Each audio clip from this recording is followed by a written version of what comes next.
Salut, je suis trop contente de vous retrouver aujourd'hui. Je reprends enfin les vidéos YouTube parce que la dernière, elle date de quelques semaines quand même. J'avais un petit peu lâché, mais du coup, 2022, on reprend. Et aujourd'hui, je te donne mes 2 meilleurs conseils, les conseils ultimes si tu veux t'organiser, mieux gérer ton temps et retrouver la maîtrise de ton business. Mais oui, parce que bien souvent, il y a des conseils de partout. Même ici sur cette chaîne, tu peux retrouver beaucoup de vidéos et il y a beaucoup de contenu. Et quand on cherche à s'organiser et à être plus efficace, eh ben, on pourrait des fois se perdre dans l'amas d'informations et finalement, on ne sait plus par où commencer. Donc du coup, dans la voiture, l'autre jour, je réfléchissais, je me disais comment je pourrais réussir à faire un résumé du résumé du résumé du résumé. Et j'ai trouvé 2 conseils ultimes qui vont pouvoir t'aider à mieux t'organiser. Ces 2 conseils qui sont basiques, mais qui sont ultra puissants et qui vont te permettre de faire un pas vers une meilleure gestion efficace de ton temps. Donc c'est parti, ces 2 conseils, c'est quoi? Le premier, ça va être de planifier 15 à 20 minutes par jour en fin de journée pour planifier demain et pour faire un reporting. Le deuxième, ça va être de se lever avec une question en tête, c'est quelle est la chose la plus importante à faire aujourd'hui? Alors, le premier, prendre 15 à 20 minutes en fin de journée. Pourquoi je considère que c'est un des meilleurs conseils qu'on peut savoir en gestion du temps? Parce que ce tampon entre la fin de ta journée et la journée de demain, ça va te permettre de clarifier toutes tes idées, de faire des reportings. Je m'explique. Tu arrives en fin de ta journée, suffit que tu aies pris plein de notes à droite à gauche, le fait de te poser 15 à 20 minutes, ça va te permettre de répertorier, de rassembler toutes les notes que tu as prises à droite à gauche. Ne me dis pas que tu n'as pas pris de notes sur tes notes de téléphone ou que tu as collé un post-it dans ta voiture ou un post-it dans ton entrée ou sous l'ordinateur. Donc, tu en as partout et l'idée de se poser, ça te permet simplement de reprendre toutes tes notes que tu as mises à droite à gauche, de les rassembler et de faire des choix, de prendre des décisions en fonction de ça.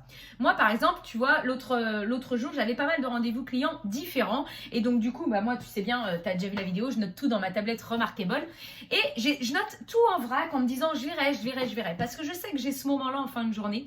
Et ce que je fais, c'est que je reprends mes notes. S'il y a un truc à noter, je le note dans le dossier adapté. S'il y a un rendez-vous à noter, je le note dans mon agenda. Si je dois penser à faire quelque chose pour le lendemain, je me le note. Enfin bref, je prends ce temps pour en fait dégrossir tout ce que j'ai fait dans ma journée. Ça, c'est le premier bénéfice de prendre un temps en fin de journée. Le deuxième bénéfice, ça va être de planifier demain. Ça, je ne le répéterai jamais assez. Je ne te dis pas de noter tout à la minute près, mais de savoir quelles sont les grandes actions qu'il faut impérativement que tu fasses. Ça va énormément t'aider. Tu peux même faire 2 choses. C'est-à-dire que quand tu planifies, c'est les choses indispensables, les choses les plus importantes, c'est quoi? Et si j'ai le temps, s'il n'y a pas d'imprévu, c'est quoi? Une liste A et une liste B, par exemple. Et de faire ça, ça va te permettre de démarrer mais hyper efficacement dès le lendemain matin. Ça, c'est le premier conseil que je donnerais si je devais en donner que 2. Et mon deuxième conseil, c'est de te lever le matin en te posant la question, quelle est la chose la plus importante que je dois faire aujourd'hui? Pourquoi se poser cette question? Mais limite, il faudrait la tatouer quelque part ou se la mettre sur sa table de nuit. Pourquoi je dis ça?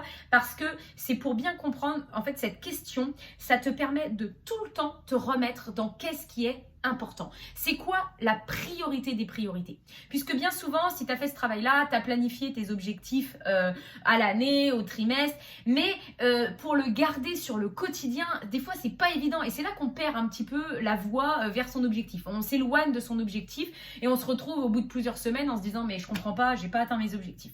Eh bien, parce que tous les jours, on s'est un petit peu éloigné de cet objectif. Alors, se poser cette question-là tous les jours, quelle est la chose la plus importante à faire aujourd'hui? Ça va te permettre de garder, en fait, c'est comme si tu tenais ton objectif par la main en lui disant, non mais c'est bon, t'inquiète, on y va ensemble jusqu'à la fin du mois parce que j'ai pas envie de lâcher mon objectif. Voilà mes 2 conseils. Prendre un temps à la fin de ta journée de 15-20 minutes, mais franchement, des fois, c'est pas long, donc faut arrêter de dire que ça prend trop de temps. En plus, ça va te soulager, tu seras moins stressé, tu auras moins de charge mentale. Donc, prendre 15-20 minutes par jour et te poser la question tous les jours, quelle est la chose la plus importante à faire aujourd'hui?